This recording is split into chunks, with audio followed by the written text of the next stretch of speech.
Hey, everybody. Welcome to Game Mess Mornings presented by MSI with me, Jeff Grubb, your host from GiantBomb.com. Thank you for tuning in. In this episode, we're going to be talking about just how big of a hit Silksong really is and how a big flop might have already scared off a new gaming publisher. It's going to be a good one because we have Rhiannon Bevan on the show. Rhiannon, how are you doing? Good. I'm pretty tired. I mean, it's 4 p.m. my time. I've got no reason to be tired, but I find that I am anyway. So 4 p.m. is the time I think of the day where I am the most tired, actually. I haven't quite got my second wind at that point, and yes. the making decisions all day long has certainly caught up with me. I'm definitely 4 p.m. is like when I'm usually taking like a coffee nap or something like that. But yeah, no. So I appreciate you coming through. Why don't you tell everybody a little bit about yourself? It's your first time on the show. Like, how do you like? What is your relationship to games and all that stuff? Introduce yourself a little bit. Oh, hi. I'm Rhiannon. I've been watching the show for a bit. This is really cool. No, thank you. I'm a games journalist. Of course, I have been. I've been scouting for the stories here, Of really. course. But, but yes, I am a games journalist. I've been in the industry since 2018. Freelancing at university. And since 2021, I've been at TheGamer. I am now the deputy news lead over there. So hence watching the show. And what was it? I kind of like that's the thing. I'm just writing about news all the time. I do events. You know, if you've ever been to Gamescom, people might have seen me running around there. Probably drowning in the public halls because that's where all the cool stuff is. But aside from that, you've probably just read my words. So hi, this is me. Yeah, we do love the gamer over here. We've read plenty of stories of yours on the show before, and yeah, I'm really happy to have you on. You said like you mostly are covering news. What's that like these days? Is it kind of mostly just trying to keep on top of announcements? Yeah, what's it like these days?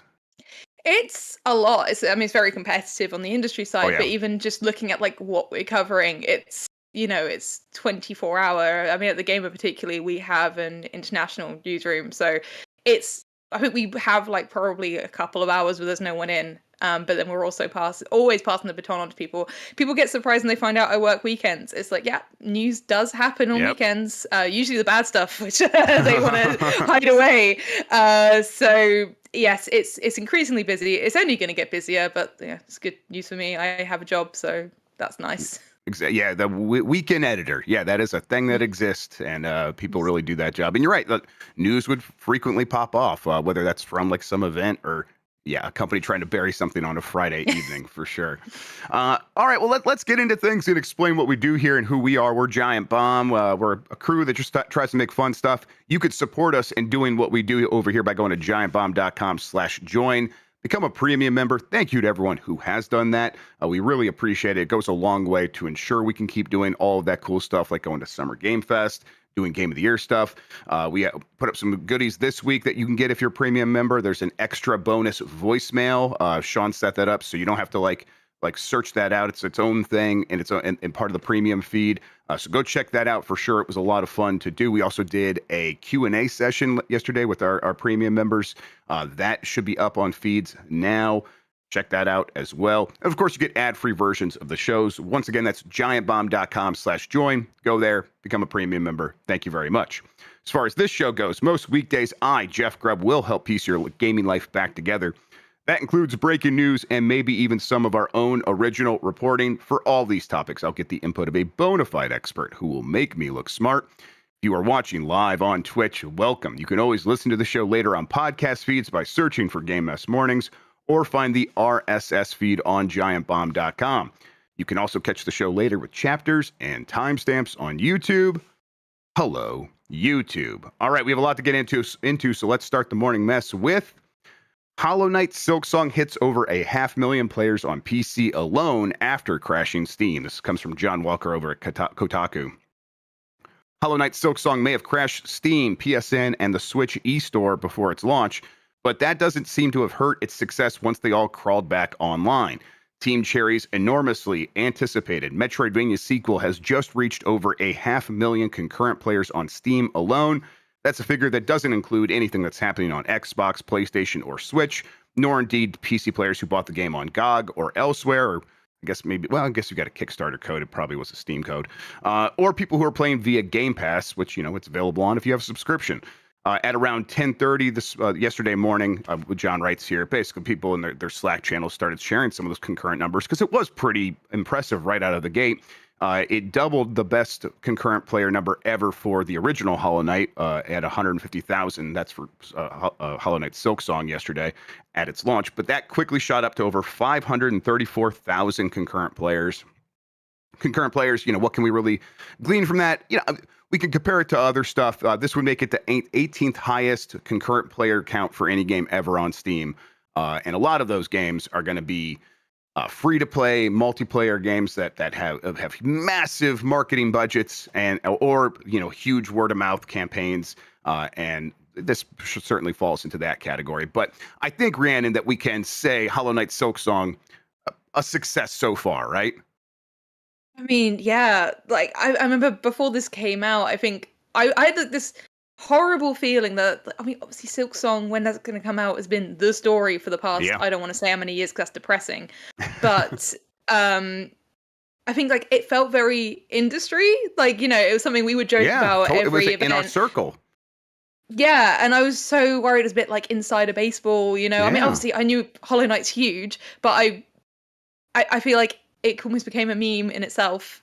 And it's just so good to see that, like, it really did have this appeal. Like, that grassroots support was genuine. It was perhaps the biggest word of mouth campaign, one of the biggest word of mouth campaigns that we've seen, off the back of an already great initial release. Amazing. Yes. And also, and this is what I love about this, I know Team Cherry have faced so many jokes about how long it took them to make the game, but kudos for them as a studio managing to take their time on this game, release information when they wanted to, and it's still a massive success. Because we're in this industry where it's so volatile, where if a game sells 500,000 copies, it's a failure. So it's good to see right out of the gate. Like I not dread to think, but I'm looking forward to finding out what the sales are, what the total player count across all platforms and Game Pass is, because that's just going to be astronomical. Yeah, I mean, it had to have flown past. I mean, like, just always to explain it, concurrent players mean the people online playing the game at the same time. So these are not people who bought it and plan to start it this weekend, or we're going to start it later that evening. People are pointing out on like right now, because it's Friday, it's Friday evening for a lot of the world. It's already at 560,000 concurrent players today. It probably will hit an even higher peak on Saturday. That's usually what happens with these games that come out during the week. Go into the weekend, it'll hit a higher concurrent peak. But you're right, the sales numbers will be much bigger than that, a factor larger than that. This thing could fly to 5 million copies sold instantaneously. And yeah, it's just impressive stuff. And you're right, I had a similar sort of feeling about this of, is this something that we talk about, the people that kind of listen to a podcast or show like this, they're tapped in. We're all having that same joke. That's why the meme works. But does it go beyond that? And then, hearing a few weeks ago, maybe a few months ago, that Hollow Knight Silksong is the #1 most wishlisted game on Steam, I'm like, okay, then there's something for real there.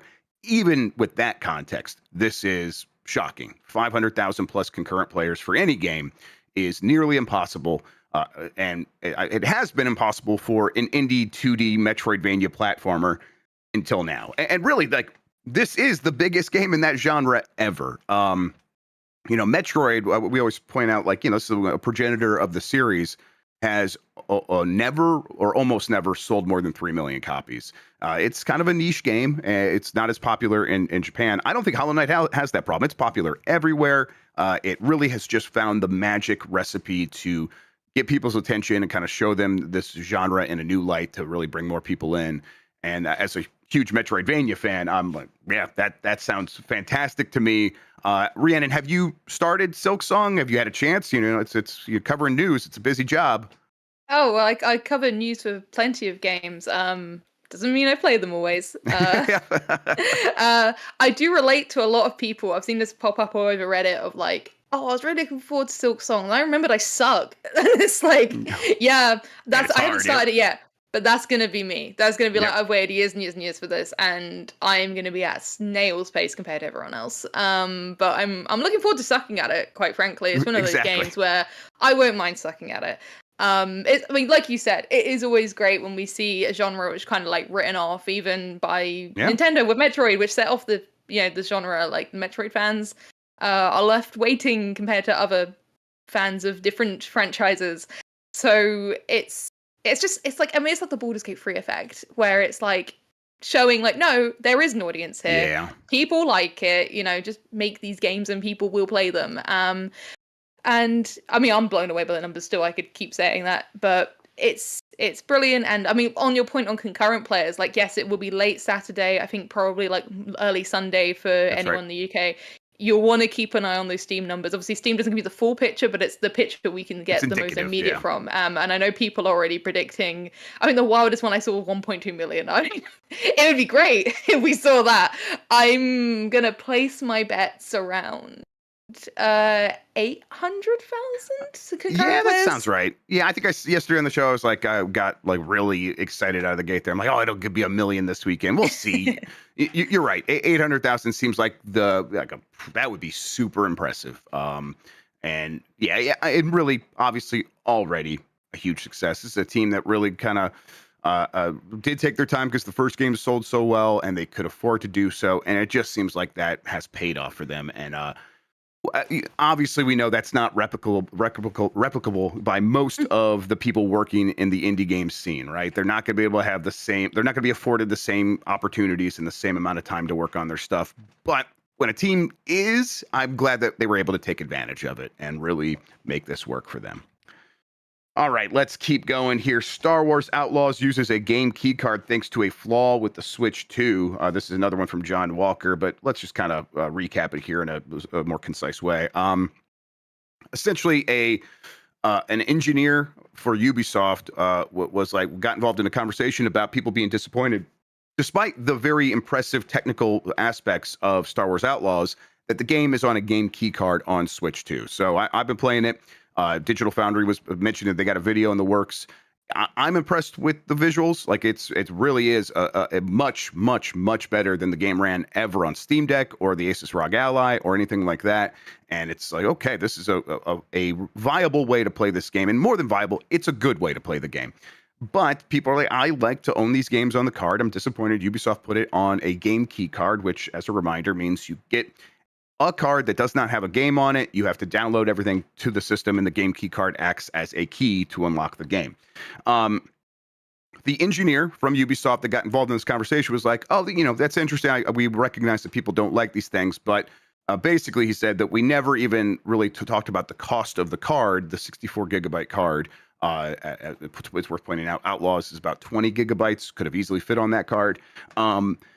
We never talked about the cost. What we were bothered by is that we need to stream our audio from the storage medium.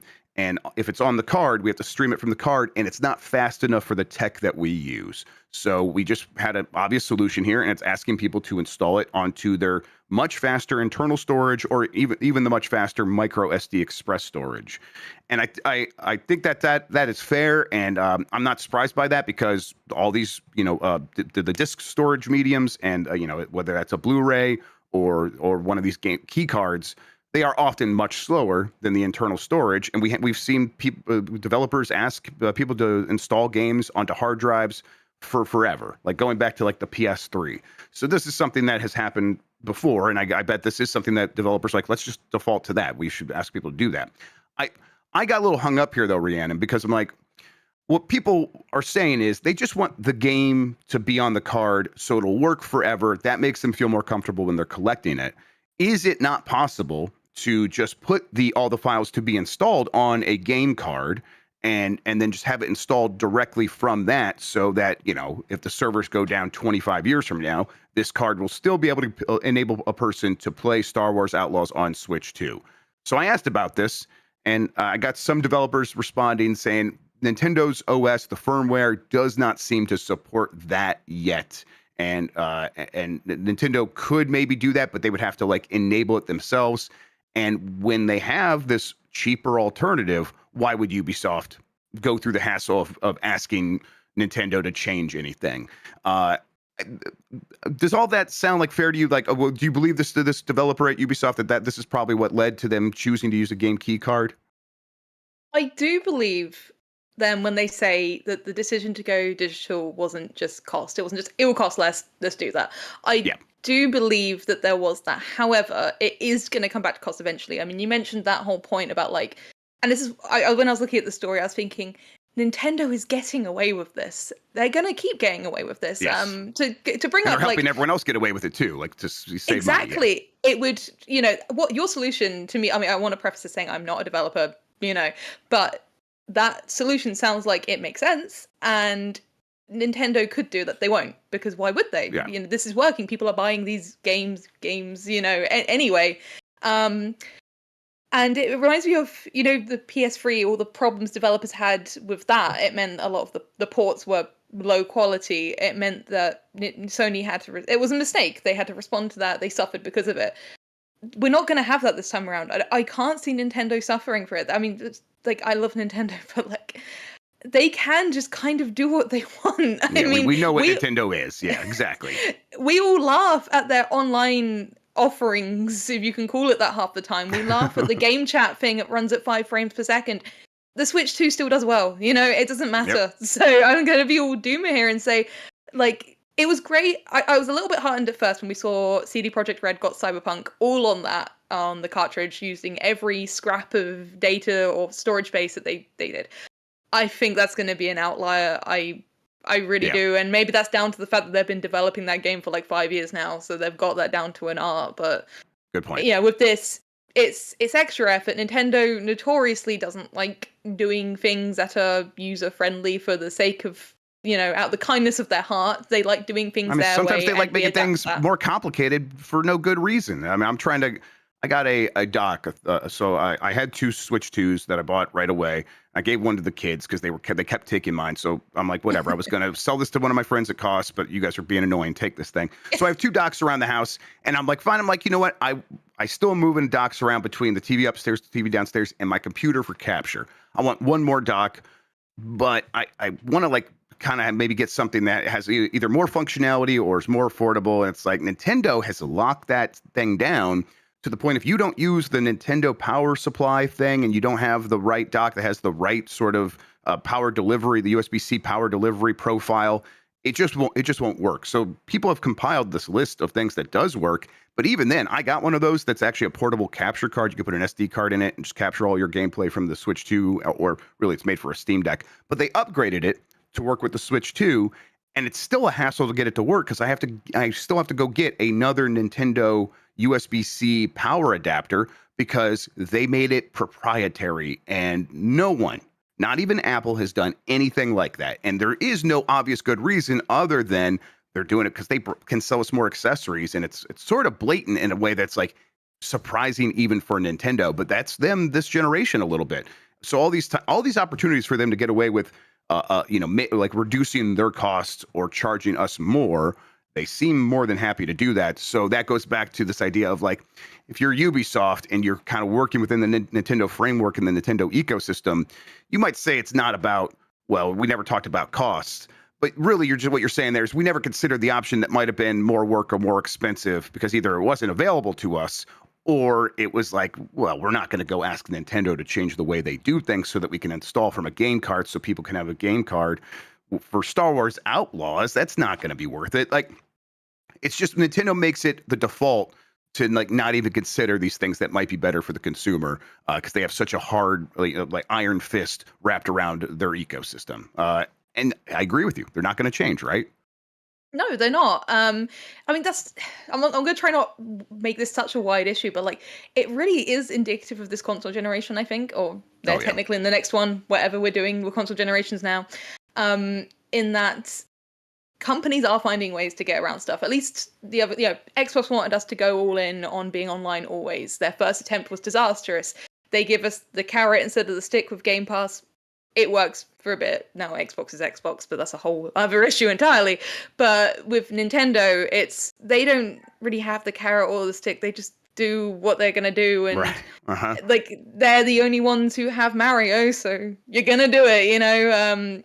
Everyone complained about Pokemon Scarlet Violet sold really well. The next one's gonna sell even better. So yeah, I'm such a doomer when it comes to the Nintendo. They're still gonna do great stuff. They're still gonna introduce very questionable things into the gaming industry, but no, it doesn't seem to be as much as, like you said with Apple. We're not going to get a lawsuit over this anytime soon. It's just going to Right. happen.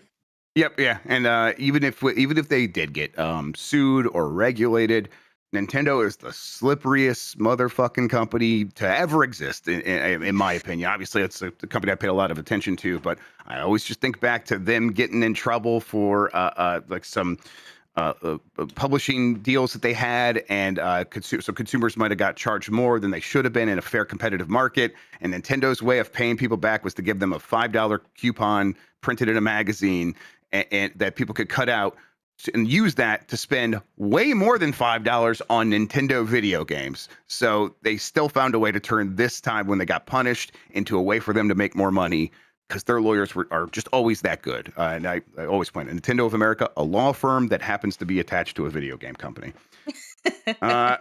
All right, we'll keep going here. Up next, Metal Gear Solid Delta Snake Eater has already sold 1 million copies. This is from Ben Lyons at Game Reactor. The headline is the story. So, Rhiannon, I'll just ask you, what do you think about Konami, the state of Konami making video games, and the future of Metal Gear Solid? And you can take that in any order you want. So Metal Gear Solid is one of those things where, like, I don't play the game, so I feel like I have, because I absorb so much of it through osmosis and just Konami through the industry. I guess it really seems like they finally found their footing after years of not doing that, especially with the Metal Gear Solid community. I, for one, was surprised that they've seemed to have won so many back. It seems there's a lot of like all is forgiven. I suppose it makes sense. Kojima's doing his thing quite well. But I mean, and Snakey, like, we're hungry for nostalgia right now. Oh yeah.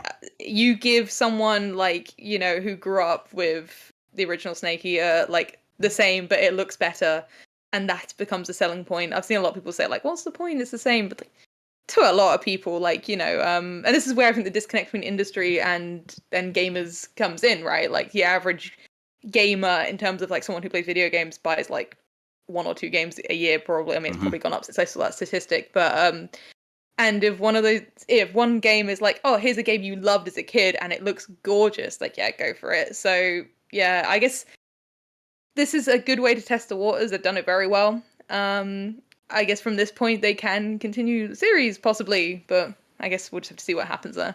Yeah, I think so. I've played 1 and 5. I've played some of 3 in the past. I don't know if I've ever even touched Metal Gear Solid 2 or 4. I actually have definitely not touched 4, but I like the game. Like, I really like 1. I really liked 1 so much that when 2 seemed different, that's the reason I kind of didn't continue with the series, because I'm like, oh, I just wanted more of 1.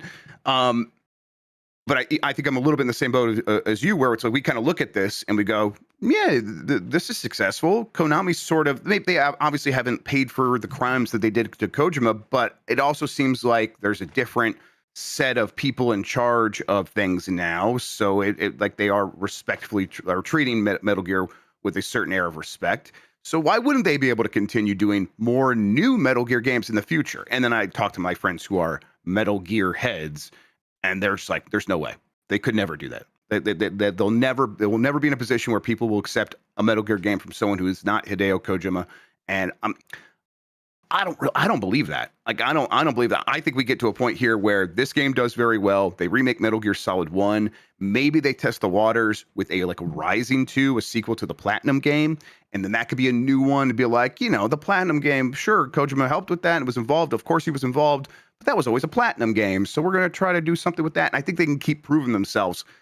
I think the pitfall there, though, is they prove themselves as much as they want to, because if one of these games underperforms or if there's issues with development, does Konami lose their interest in this? I think that's the more likely scenario, is they stumble on one of these games. Eventually, people are a little bit less happy, and Konami goes, what are we doing all this work for? It's not worth it. Let's go back to the pachinko machines. I think that's probably how it goes here. But as like, this is a very good start, right? This is a very good start for them coming back to Metal Gear. I mean, like, do I think Konami's got the audacity to make their own Metal Gear Solid game? Yeah, I do. I think they've got the audacity. Exactly. Whether or not it succeeds and fans are willing to maybe not forgive, but like forget, and just play the game. Yeah, I think if it's good, they will, but that's another question entirely. I guess, Oh yeah. and then we have uncomfortable conversations about authorship and, who owns the spirit of, it sounds like Disco Elysium now. I won't go down that train of thought, but you know what I mean? I think they will. I don't think you just do a Snake Eater remake with this that looks this amazing and then have zero plans for another game. Like, no, whether it's another remake, which they might do because this one worked, or whether like, okay, this one really worked, then people want more Metal Gear. So yeah, I think another one's absolutely on the way. Yeah, I mean, it's very clear to me that Konami is following the Capcom playbook right now. It's always worth mentioning because there's some pedantic people out there be like, Konami was always making more money than Capcom, and like, yeah, sure, I get what you mean, and they were making sometimes more money in video games, like traditional video games with like mobile and free to play games and stuff like that. But Capcom's had the growth recently. Capcom was like, oh, we're up 15% year over year, and that's what matters to these companies. They are looking for growth, and Konami is clearly trying to emulate that and has begun to get that growth with the Metal Gear Solid collection was delivering that for them. So I think that if they are having success with the Capcom playbook, which is remakes of your most popular franchise and then new games to go alongside those remakes and kind of going back and forth between those two things, to me, it's like we just obviously end up at a point where Konami figures out how they can pull that off. And again, whether they can pull that off in terms of the quality and making fans happy is a whole other conversation. But I think we will see them at least try at some point. In the meantime, there's a lot of Metal Gear games that they can work with, whether that's remakes or the collection Volume 2, because they called the first one Volume 1. Volume 2 is still yet to come, and that could include Metal Gear Solid 4 finally getting set free from the PlayStation 3. So they have a lot of runway here to figure out how to slowly acclimate people back to the idea that Metal Gear Solid is an ongoing franchise that is still in business and still has the possibility of producing new games. And then as far as like the rest of Konami's involvement in like making new video games, Silent Hill, we'll see what happens with Silent Hill. That is out here really soon. And then there is the rumor of them returning to a Castlevania game. They still have not announced that. But I think overall, like this strategy, I just don't think that Konami's been scared off. And if anything, they've been rewarded for their efforts. So I expect them to continue kind of expanding this stuff. Is that kind of what you're feeling as well? Absolutely. I mean, you don't do this. You don't find massive success in all of these sort of these remakes and then not capitalize on that. The gaming industry often has tunnel vision. That can be a good thing or a bad thing. And in this case, if we keep getting loads of really good games from it, like I'd say it's a good thing. They see money being made, they'll go all in. Whether or not they reach too far, we'll see. But if they keep doing remakes, no, people will keep buying them. As long as they're good. Absolutely. All right, we are going to take a break to go hear from MSI. If you want to skip out on these, go to giantbomb.com/join, become a premium member, get the ad-free version of the show. We will be right back.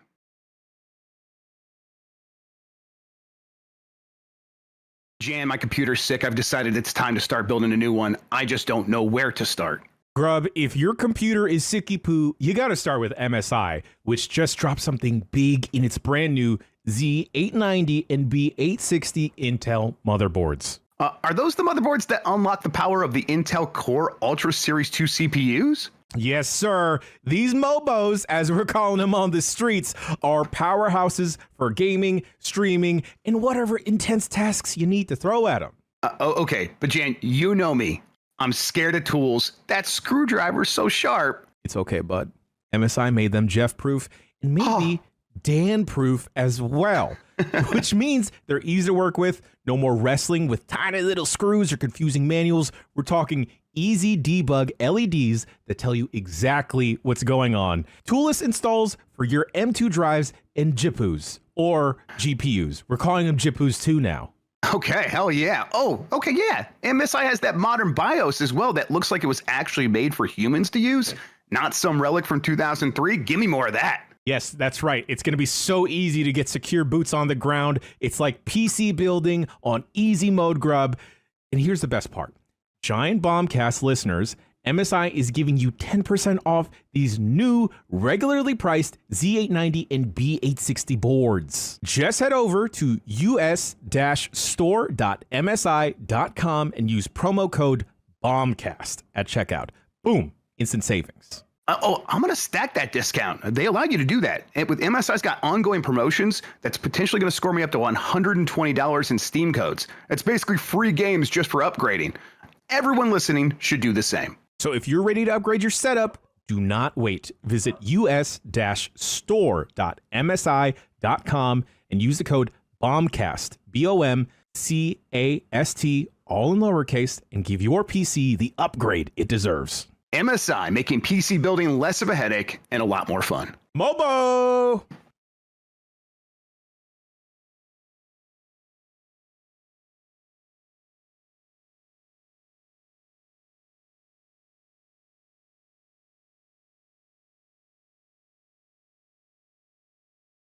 We're back. It's Game Mess Mornings. Jeff Grubb, Rhiannon Bevan. We are going to get back into the news. We were just during the break talking about former Polygon people started. It's Rogue. What's this? Rogue.co? Rogue.site?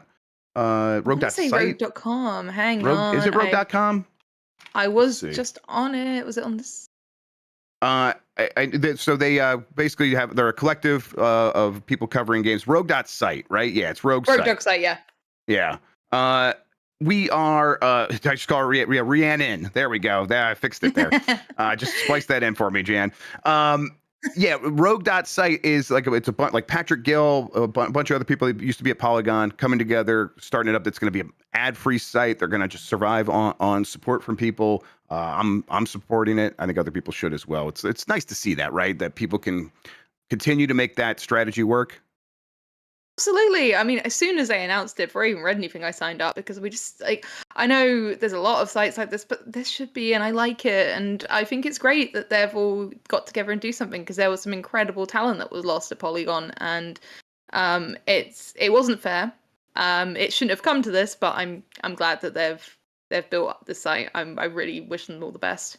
Likewise, absolutely. And speaking of losing a lot of talent, Firaxis was hit by layoffs as Take-Two forecasts growth.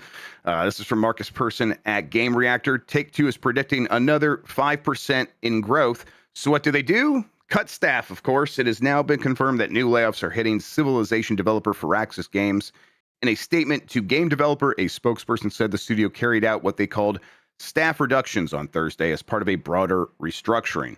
The reason, according to them, is to optimize processes for greater adaptability, collaboration, and creativity. Oh my God. Exactly how many have been let go remains unclear, but sources close to the situation claim the cuts affect dozens of employees. On LinkedIn, several developers have already confirmed their departure, including writer Emma Kidwell, who is fantastic. Really sorry to hear that about Emma, as well as everyone else that works there. It also includes senior QA tester Logan Blackwood, lead character artist Matthew Davis, and producer Maya H. Kidwell, who had spent nearly 5 years at Firaxis and wrote that she was among those affected and is now seeking new opportunities. This is... it's a repeat of the story we've seen so many times. These companies kind of are growing with the idea of putting out another new sequel in the popular franchise with the expectations that will grow as well. That's Civilization 7. It hits a couple of snags, and now that's all the excuse that Take-Two needs to cut jobs and save money. And with the idea that we know they are going to find a way to get Civilization 7 to the point where it's going to sell just as well in the long run as all the rest of them. That's a franchise that is in a lot of ways too big to fail. And that's because fans want it to be good. So those updates will come and it'll be just fine. And it has sold fine up to this point. Maybe it's not matched what Civilization 6 has done, but that's because they did such a good job of supporting 6. A lot of people are like, I'm not going to go to the new one till it's at least as good as this one. So that feels like a management issue. It feels like an expectations issue. And of course, as always, the people making the game are the ones that get punished, right? Yeah, absolutely. I mean, you get punished for failure. Not even failure, because it's never their failure, and you get punished for success. It's absurd that the Take-Two of all publishers argues that this is even necessary. GTA 6, need I say more? Like, that is going to make a disgusting amount of money. They'll have to invent a new unit of measurement for that. And they can't hold on, even if they're having to dig between the couch cushions, which they're not, it's going to be fine. And that phrase in there, optimizing processes, that might be the worst explanation I've heard yet. There's been some bad ones. There've been some real stinkers out there. That might be the worst one. I wonder if that was a Chat GPT job. I don't know, but it sounds like Chat GPT, and it also sounds like they're going to be using AI. That's what that means. Optimizing processes. Yeah, come on. I'm a Civ fan. I liked Civ 7, but I also recognized like where it's at. It's like at a certain point, the game, like I said, will find its way.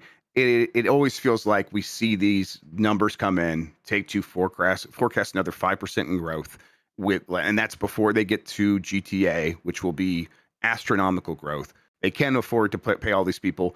There is going to be a situation where they are going to wish that they had a lot of these people when it comes time to figure out what's next for Firaxis, because that is a developer that has had numerous hits. And sure, like Midnight Suns didn't perform the way that they wanted it to. But they will find they'll find their next XCOM. They will find their next Civ. They'll bring back Sid Meier's Pirates, and I'll be very excited. And it's like they're going to need this talent, and they won't have it because they just don't look forward. They only look at the next immediate quarter, and that 5% growth, probably part of it is we're going to be paying fewer people, and it stinks to see. MindsEye launch was so bad that it traumatized its publisher. This is from Jake Valentine at DualShockers. IO Interactive has been in business for over 20 years, primarily focusing on the development side of things. They're best known for their work on the Hitman series, which has been published over the years by several companies: Eidos Interactive, Warner Brothers Interactive Entertainment, and Square Enix. And that's when Square Enix owned IO Interactive. For 2021's Hitman 3, they self-published the game and will follow a similar road with 2026's 007 First Light, as well as their upcoming Project Fantasy game. When it comes to publishing games from other developers, though, that's something they've done only once.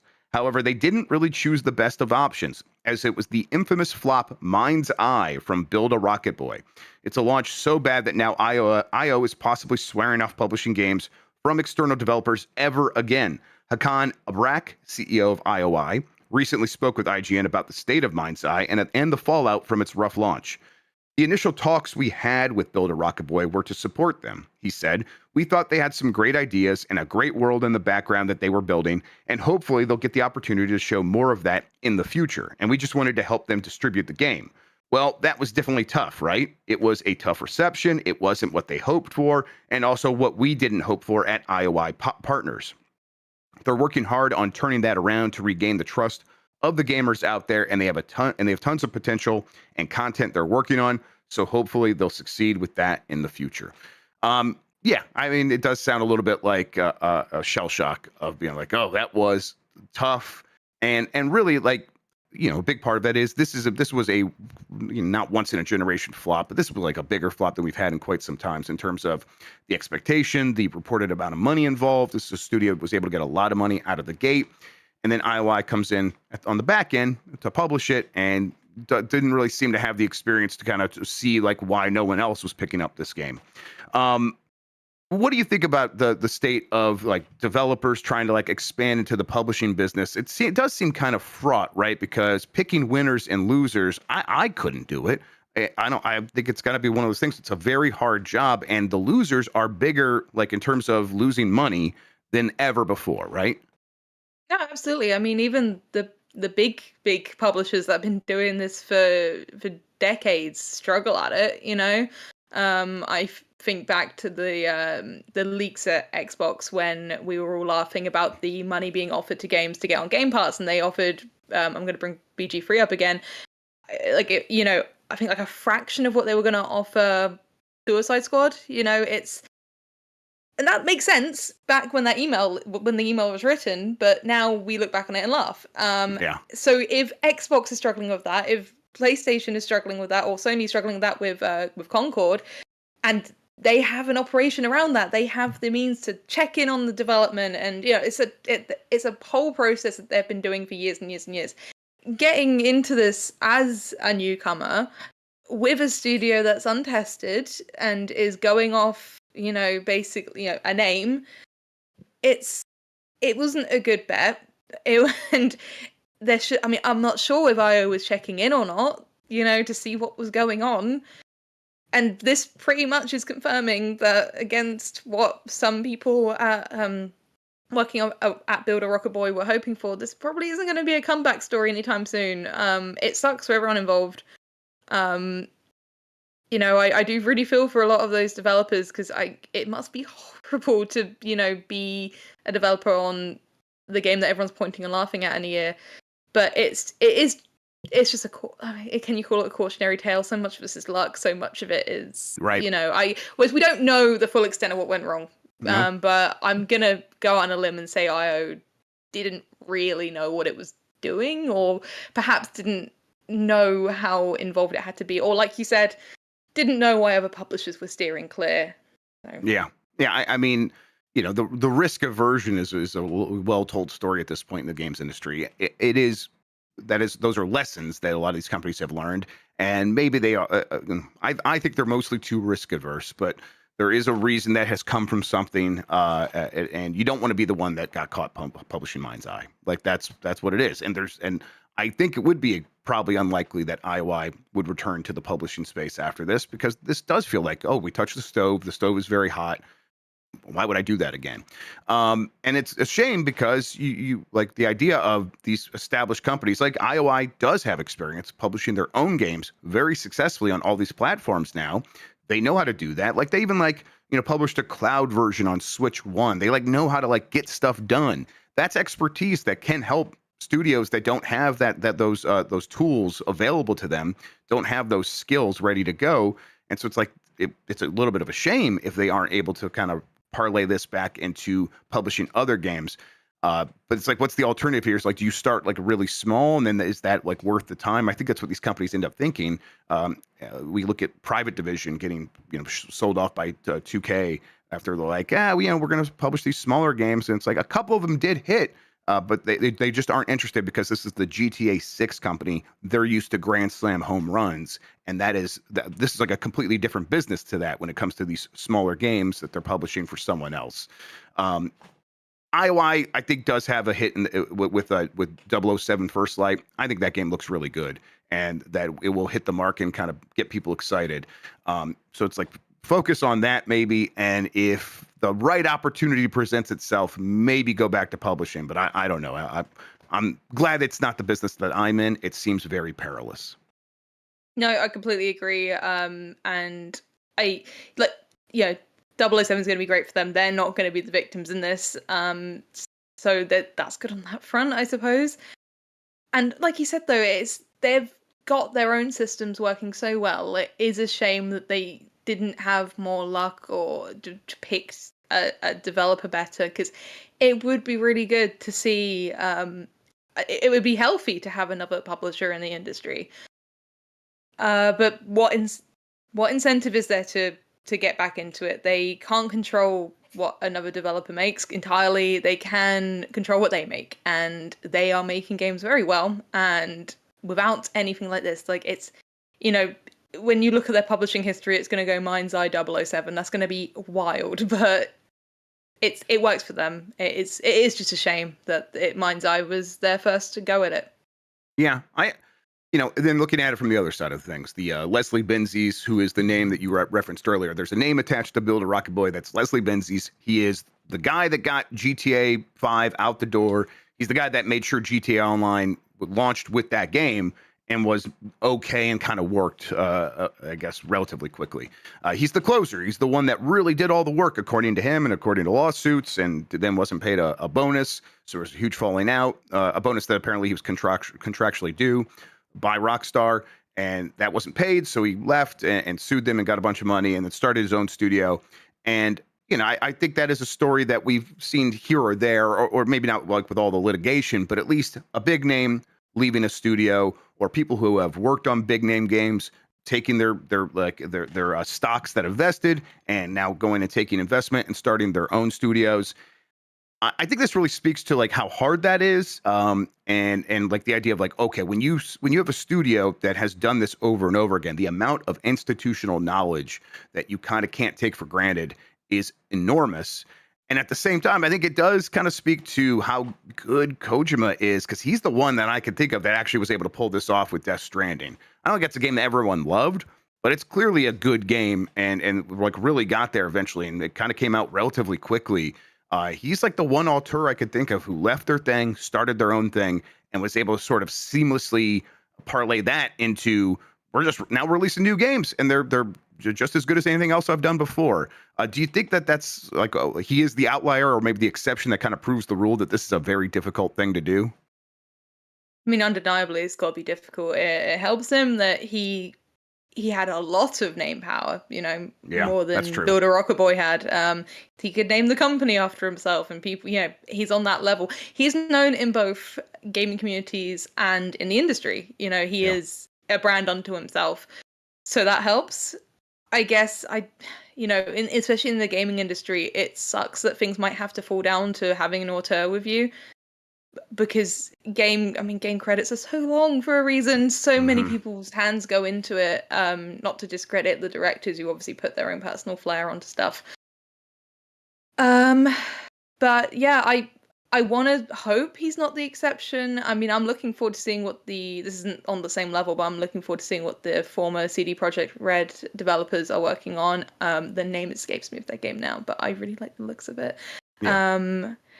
But I don't think we're going to get something on that scale, and it was probably never going to be, that scale with Builder Rocket Boy. I think even if MindsEye wasn't as it was never going to be, Death Stranding. It wasn't trying to be Death Stranding, but you know what I mean? Like, on that scale, it was never going to be like, all right, let's beat Rockstar at its own game.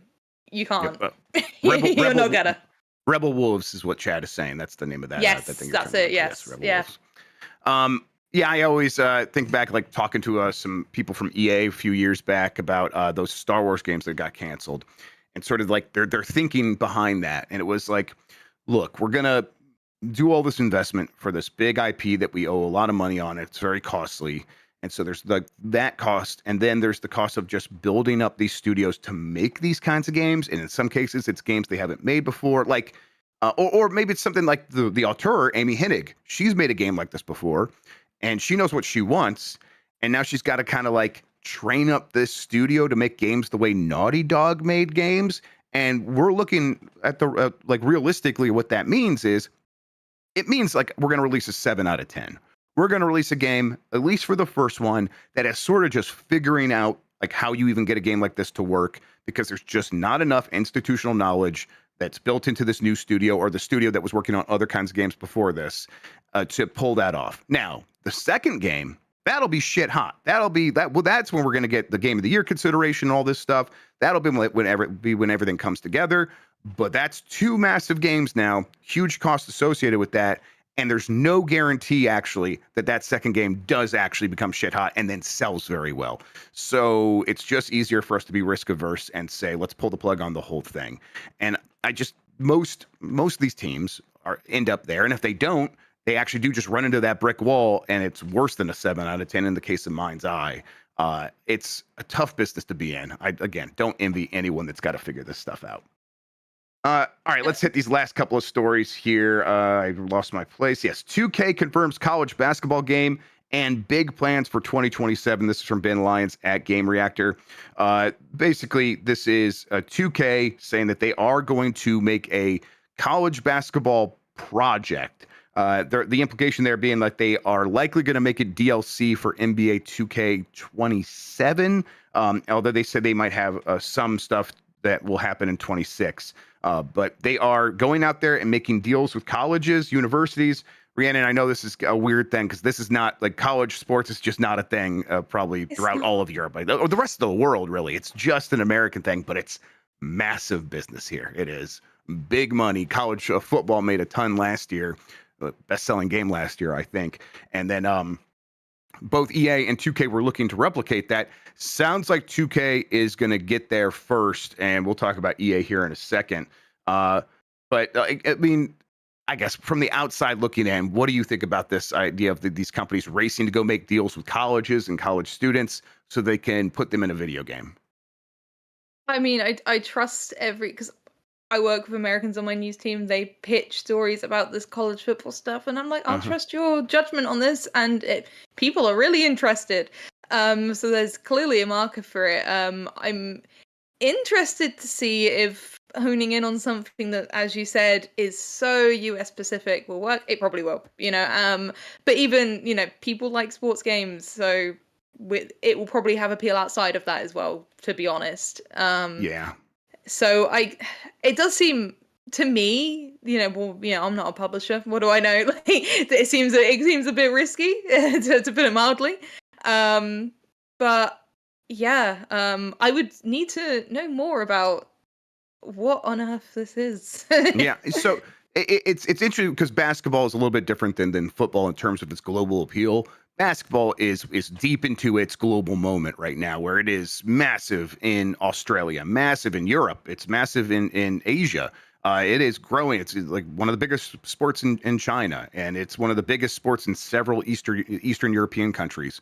And a lot of those players, those young players, will go to the United States and play for American universities as they're on their pathway to playing for the NBA. So there's going to be global interest in that. There's going to be like local celebrities that people like are super into. Like, oh, this young kid, he might be in the NBA one day. He's going to Duke. Okay, I'll check that out. I think the interesting thing here is it does sound like instead of making a college basketball game, 2K's idea here is let's at least just test the waters with a mode inside of the professional sports game. And that is as opposed to EA, and that's the other story here. EA isn't going to make their college basketball game, which was going to be a bespoke video game, because 2K keeps getting the deals. And it's interesting because the college licensing company who kind of handles this stuff for a lot of universities, again, a very weird idea, but that exists out there. It was telling people, go sign the deal with EA so we can get this bespoke video game. We think that will be better. And instead, because I think 2K has a lot of cachet with people who follow basketball, it's a very popular video game, everyone was signing the 2K deal instead. So EA's taking their ball and going home. So instead, it's just going to be this mode inside of 2K, at least for now. And I don't know, it's very strange instead of just getting its own game. Although I guess 2K will probably get there eventually. We'll see. No, like you said, I think they will. One thing that is heartening, if that's the right word to see, is that it's sports, money, deals, always the case. Doesn't matter if it's college level, it's always there. Yep, a ton of money involved for sure. It's and I'll continue my boomer era of pointing out it was better when we had 5 different college basketball games and 12 different football games or whatever. That was a better time instead of these things always being locked down to just one game and one company. It stinks. All right, that does it for the headlines here. Did we do a poll question yesterday, Jan? We don't do that, right? We go to the bomb 12, or no, we do a poll question, and we don't do a new one today. So let me go ahead and get to the poll question real quick here. I have it over on this thing. Oh my God, I'm playing audio. I did not mean to do that. All right, refreshing. Let's take a look here. Does 007 First Light look like something you'll want to play? Your options were yes, no, and I didn't watch the 007 State of Play. 54% of people said yes, it's something that looks like they'll want to play, which is a pretty high number for any of these polls where we ask something like this. 33% said I didn't watch the 007 State of Play, so that just shows a lack of interest. And then 13% said outright no. Rhiannon, earlier you were saying that this looked pretty good to you as well, right? Yeah, it looks solid. It's, I trust that they know what they're doing. I'm not even a big 007 head, but it looks really good. Yep. I'm sold, and I think it's hard to look at what they've shown so far and not be sold. Hence the small amount of people saying outright no. It's I think it's going to do incredibly well. Yep, I like James Bond here or there. It's never been like my favorite franchise, but I think it's pretty cool. I love GoldenEye as a kid, of course. So James Bond in video games has actually always been like, oh yeah, that's where I think about him first. And it feels like this is part of that legacy in a really positive way. And really, I'm a huge Hitman fan, and I like IOI a lot. And it looks like a good sort of mutation of those ideas in the right direction for a big, fun action game that could really hit the tone of James Bond. So we'll see. March 27th for that game. People get a chance to really put their money where their mouth is for the 54% of people here who said yes. All right. We got to get to the Bomb 12 here in a second. Before we do that, though, Rhiannon, why don't you tell people where they can find you on the internet, what you have going on, Ooh. all that good stuff? Okay, on Twitter, I am Rhi_Bevan. On Blue Sky, I am Rhi the Witch. Can I do a little promo? Is that allowed? Yeah, please. Okay, I have an hour ago an interview of Randy Pitchford that went up, and it is Sweet. insane. Please read it. I asked him about Stop Killing Games, and we ended up talking about the heat death of the universe. That was a 9 a.m. Gamescom appointment. It was incredible. He did some sleight of hand. He did some distraction there. Yeah. He's like, I know it's like, okay, you're not answering a question, but I'm entertained. You know? Yeah. I'll let you talk. It's fine. It's a genuinely amazing interview. Had a great time talking to him. Please check that out. Fantastic. Excellent. People should go check that out. And let's see here. Yeah. Let's go ahead and talk about what else we have going on at Giant Bomb today. I don't know, because I'm leaving to go to a concert. Me and Mike are going to go see the Studio Ghibli composer Joe Hisaishi in concert here. He's playing with the Cleveland Orchestra. But I do believe Jan and the crew intend to do some UPF. People should hang out for that. Maybe I'll watch while we're at the bar before we go to the concert, actually, and see that for ourselves. We'll be back next week with a bunch of new stuff as well, as always. But first, before we get out of here, it is time for the Bomb 12. That's right. These are the 12 games that really matter to people who are really playing games. We got a lot of responses this week, a lot of responses yesterday. And that's right. Hollow Knight Silksong is your #1 game of the week on the Bomb 12 after one day. That's the first time I think we've seen that, at least since Donkey Kong. Usually a game comes out, and we do these on Friday. The games come out on Thursday or Friday or something like that, maybe Wednesday, and it takes about a week for enough votes to pile up. Not this time. Hollow Knight Silksong, everyone jumped aboard right away, and it had significantly more votes than anything else. Let's do the rest of the list, working our way up from the bottom here. Number 12, Death Stranding 2 on the Beach. Number 11, Cyberpunk 2077. Number 10, No Man's Sky. The more recent updates for that has a lot of people playing it. Number 9 is Hell Is Us. I've not touched that. I keep meaning to. I need to go look at it and see it for myself, but I've heard good things. Number 8, Donkey Kong Bonanza. It was #1 for the entire run of the Bomb 12 so far. Since we started doing this, it's dropped significantly there. It seems like a lot of people were playing that game so they could, and then trying to finish it so they can get out of the way and play Hollow Knight Silksong on their Switch 2 instead. But that was a really good run for Donkey Kong Bonanza. And yes, that does mean that it is behind Umumasume, Pretty Derby, the Horse Girl game, everybody, at number 7. Number 6 is Kirby and the Forgotten Land, Nintendo Switch 2 edition plus Starcrossed World. A lot of people playing that. Actually, that was one that even yesterday, more people were putting in votes for that. I think people are kind of hearing good word of mouth about that DLC, which I found to be very entertaining. Number 5, Helldivers 2. Number 4, Claire Obscure Expedition 33. Number 3, Shinobi Art of Vengeance. Really good showing for that. That's another one that seems to be just slowly picking up more votes as the good word of mouth spreads for that one as well. And then number 2, Metal Gear Solid Delta Snake Eater. Probably would have been #1 if it wasn't for Silksong coming out of nowhere, but that's how it goes. What game are you playing right now, Rhiannon? Claire Obscure, actually. Yeah, me too. I'm so into like turn-based RPG. I'm there. So everyone was telling me for the longest time, you have to play this. I'll get around to it. It's like everyone's saying you need to watch like Breaking Bad back in the day, right? You know? And then it turns out, but then like Breaking Bad, it's like, oh, you were right. This is really good. Why did no one tell me to do this sooner? Like, this is amazing. It's like I'm really early on, but it's incredible. I think that's my game of the year sorted. Like I haven't touched Silksong yet, so maybe, but like I'm feeling very confident in that. Yeah, it was the other day I was talking to Mike Minotti, and we were doing our fantasy football league, and we were kind of like just chit-chatting, and then like it got quiet for a second, and he's like, yeah, I think Expedition 33 has game of the year on lock. Like it's nothing's gonna, I mean, even Silksong, it's a known quantity. I think people were like, yeah, that was awesome. It game of the year contender. But man, that Expedition 33 came out of nowhere and really won me over, and it did that for just about everyone. So I continue to think that game is a lock for game of the year as well. All right, that's the Bomb 12. That's Game Mess Mornings. That's the week for me. Rhiannon, thank you so much for hanging out with me today and talk about video games. I really appreciate it. Thank you for having me. It's been really fun. Well, we'll have you on again. It was, really fun is the right way of putting it. Until next time, everybody, you're the best audience in gaming. Thank you for listening. Thank you for watching. Take care of yourself. Have a good one, and goodbye.